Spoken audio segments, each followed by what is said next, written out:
বন্ধ কৰে অন্য কথা নাই আমি এটা কাকো বিশ্বাস নকৰো কাৰণ মাইটো কি সাউন্ড কি সাউন্ড নাই কাকো বিশ্বাস নকৰো সাউন্ড বহুত কি নহয় ইমান সহজে দাদা মৃত্যু ইমান ইজি ৰিজন দিলে আমি মানি ল'ব নোৱাৰো আৰু সিদ্ধাৰ্থৰ ইমান কোটিটো প্ৰত্যেকটো সিজন কৰি এখন গাড়ী কি লয় আৰু দাদাৰ পইচা কোনো ধৰণৰ হিচাপ কি চাগে মোৰ মতে দিয়া নাই আৰু যদি কি কিবা কৰিছে সেইখিনি সম্পত্তি গোটেইখিনি চৰকাৰে চিজ কৰিব লাগে কাৰণ সেইখিনি গোটেইখিনি দাদাৰ হয়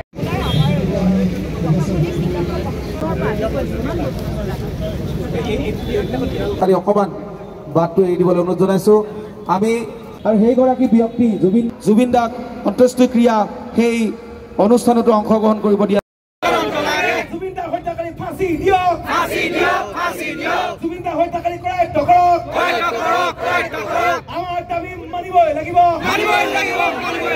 আমাৰ দাবী মানিবই লাগিব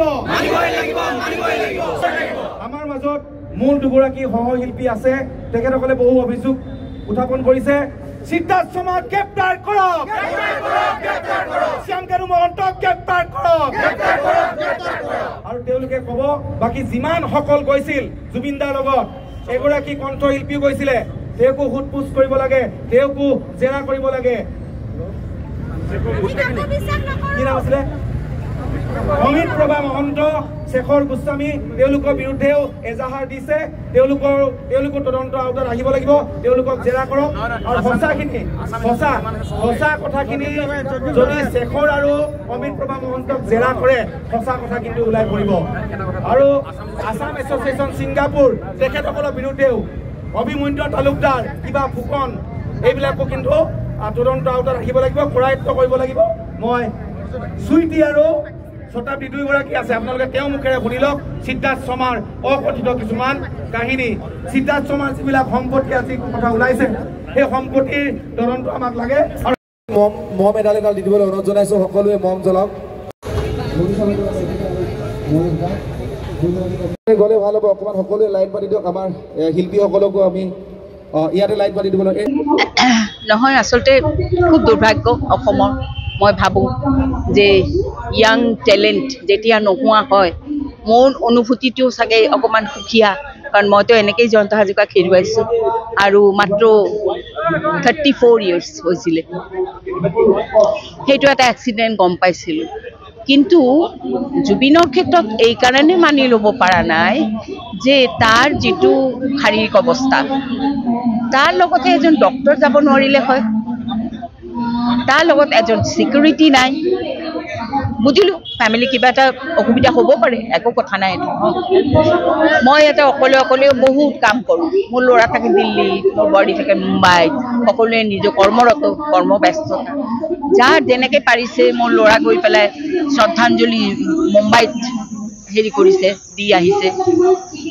মই ইয়াতে কৈছোঁ কাৰণ মই 19 তাৰিখে এই ঘটনাটো ঘটিছে 20 তাৰিখে জয়ন্ত হাজৰিকাৰ জন্মদিন মই জন্মদিন পাতিম কোন হেৰিৰে গতিকে মই ইয়াতে দুয়োৰে শ্ৰদ্ধাঞ্জলি অনুষ্ঠান পাতিছোঁ হৈ গ'ল কিন্তু দিন গৈছে মোৰ মনত প্ৰশ্নবোৰ আহি আছে যে আকৌ কি ৰখিম এই যে 47-48 বছৰ জয়ন্ত হাজৰিকাৰ সৃষ্টি খুব কম সময়ৰ ভিতৰত অজৰ অমৰ সৃষ্টিখিনি জীয়াই ৰখাৰ কাৰণে আমাৰ প্ৰচেষ্টা ৰাইজৰ হয়নে মই এগৰাকী 25-26 বছৰীয়া হেৰি আছিলোঁ মহিলা তেতিয়া আজীৱনটো কঢ়িয়ালোঁ এইটো এতিয়া কি গৰিমাও কঢ়িয়াব নেকি এনেকৈ মানে প্ৰশ্নবিলাক এইকাৰণে আহি আছে যে আমাৰ যিখিনি সঁচাকৈ টেলেণ্ট আমাৰ সেইখিনি ৰখাটো আমাৰ দায়িত্ব নহয় জানো ভাইমন দা চাবত যোৱাৰ দিনাখন মই তাক কৈছোঁ জুবিন তই অলপ ৰেষ্ট লওঁ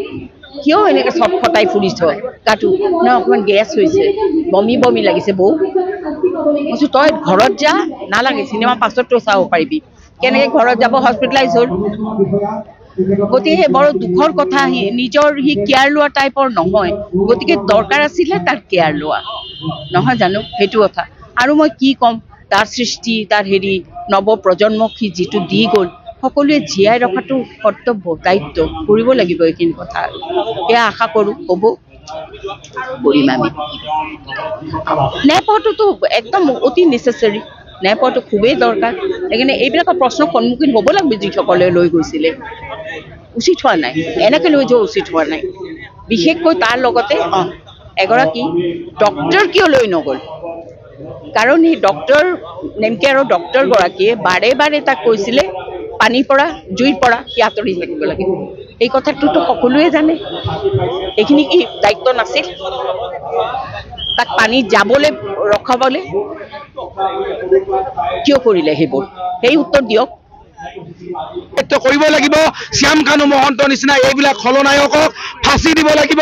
সোনকালে যদি নিদিয়ে আমি তেনেহলে আমাৰ আস্থা হেৰাই যাব, আৰু তেতিয়া আমি যি ব্যৱস্থা ল'ব লাগে সেই ব্যৱস্থা কৰিম। আমি ইয়াৰ পৰাই আজি হুংকাৰ দিছো, সকীয়াই দিছো। এই চান্দমাৰীৰ পৰাই বহু কথা আমি ইতিমধ্যে বিগত দিনবিলাকতো সকীয়াই দিছিলো। অসমৰ ৰাইজে এতিয়া বিচাৰিছে শ্যাম কানু মহন্ত এণ্ড কোম্পানী কৰায়ত্ব কৰিব লাগে। সিদ্ধাৰ্থ শৰ্মাকে ধৰি যিকেইজন ছিংগাপুৰলৈ গৈছিলে জুবিনদাৰ লগত, তেখেতসকল মৃত্যুৰ লগত জড়িত হৈ আছে, তেখেতসকলক ধৰি আনি শ্যাম কানু মহন্তক সমজুৱাভাৱে তেখেতক বয়কট কৰি আমি জুবিনদাৰ হত্যাকাৰী কেইজনক আমি ফাঁচি দিবলৈ আমি আহ্বান জনাইছো। এই কথা মানে এতিয়ালৈকে মই মানিবই পৰা নাই, আৰু খুব মানে দুখ মনেৰে মই এইটোৱে কৈছোঁ যে মানে যোৱা 28 আগষ্ট তাৰিখে মই তেখেতক লগ পাইছিলোঁ। ইতিমধ্যে কোনোবাই কৈছে যে ইমান মানুহজনৰ স্বাস্থ্য বেয়া হোৱাৰ পিছতো তেওঁক ক'ৰবাত ফিটা কাটিবলৈ মাতে, কিবা শ্ব'ৰুমৰ অ'পেনিং কৰিবলৈ মাতে। গতিকে সেইটো মেনেজমেণ্টৰ দায়িত্ব আছিল যে তেওঁৰ যি অসুস্থ দেহা, সেই অসুস্থ দেহাই সেইটো বস্তু একচেপ্ট নকৰে যে তেওঁ গৈ যে কোনোবা শ্ব'ৰুমৰ ফিটা কাটিব বা তেনেকুৱা। মই নিজ চকুৰে যেতিয়া 28 তাৰিখে দাদাক লাষ্ট লগ পালোঁ, তেতিয়া মই আমি চবে সেইটোৱে ডিছকাছ কৰিছোঁ যে মানুহজন ইমান অসুস্থ অৱস্থাত আছে, তেওঁ আচলতে ৰেষ্ট কৰিব লাগে। ভিডিঅ'টো সম্পূৰ্ণকৈ ওলাই পৰিছে। মই ৰিচেণ্টলি তেওঁক লগ পাই নিজেই দেখা পাইছোঁ নিজ চকুৰে যে মানুহজন কিমান অসুস্থ হৈ পৰিছে, তেওঁৰ দেহাত জোৰেই নাই। গতিকে এনেকুৱা দেহা এটা লৈ তেওঁ ছিংগাপুৰত গৈছে, সেইটো মানে মানি ল'ব নোৱাৰি। গতিকে যিসকল লোক এই ইভেণ্টটোৰ লগত জড়িত আছিলে, তেওঁৰ লগত জড়িত আছিলে, এই ইয়টত যিসকল লোক আছিল, তেওঁলোকৰ ওপৰত উচিত তদন্ত হ'ব লাগে আৰু আমাক ন্যায় লাগে। প্ৰথম কথা হ'ল যে আমি জুবিন দাক হেৰুৱাইছোঁ, সেইটো কথা মানাটো মানে এতিয়ালৈ আমি মানিবই পৰা নাই, আৰু সেইটো নামানো। জুবিন দা আমাৰ মাজত সদায় আছে, সদায় থাকিব, অসমীয়াৰ শিৰে শিৰে আছে, সদায় থাকিব। কিন্তু জুবিন দাৰ যিটো মৃত্যু হ'ল সেইটো এটা প্ৰি প্লেন মাৰ্ডাৰ টাইপ লাগিছে আমাৰ।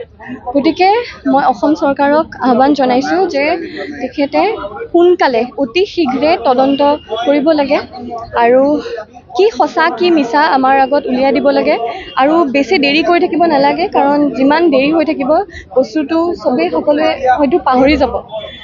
গতিকে যিমান সোনকালে পাৰে আপোনালোকে কৰক, তদন্ত হ'ব লাগে, আৰু আমাৰ জুবিন দা ন্যায় পাব লাগে। আৰু যদি তেওঁ ন্যায় নাপায়, তেওঁৰ আত্মাই শান্তি কেতিয়াও নাপায়। আৰু যোৱাকালি সোণাপুৰত তেওঁৰ চিতা জ্বলিছে, ছাই হৈ গৈছে, কিন্তু আজিৰ পৰা এই একুৰা নতুন জুই জ্বলিছে আমাৰ অসমীয়াৰ মাজত, আৰু এই জুইকুৰা জ্বলি থাকিব যেতিয়ালৈ আমি ন্যায় নাপাওঁ। গতিকে অতি শীঘ্ৰে এই তদন্ত হ'ব লাগে, আৰু কি সঁচা কি মিছা আমাৰ আগত লাগে, সোনকালে লাগে। ধন্যবাদ।